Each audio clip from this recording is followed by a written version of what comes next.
After something of a false start earlier this year, the Dáil is back today and catching up on all the business that was stalled because of the row over Dáil speaking time.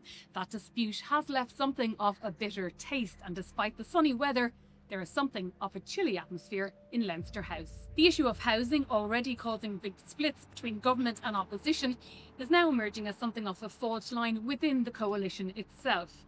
The latest source of controversy and some mystery is the plan to second the NAMA boss Brendan McDonagh to the Department of Housing, where he would be housing fixer-in-chief, keeping his salary of no less than €430,000. It was expected that his name would go to Cabinet, but in the end, we're told, his name wasn't even mentioned there. Aontas Peadar Tobin said the role sounds like a very expensive mudguard to protect the coalition from criticism on housing. There is still no certainty around when or indeed if his secondment will be approved, but what was supposed to be an effort to help the housing crisis is turning into a political hindrance for the coalition.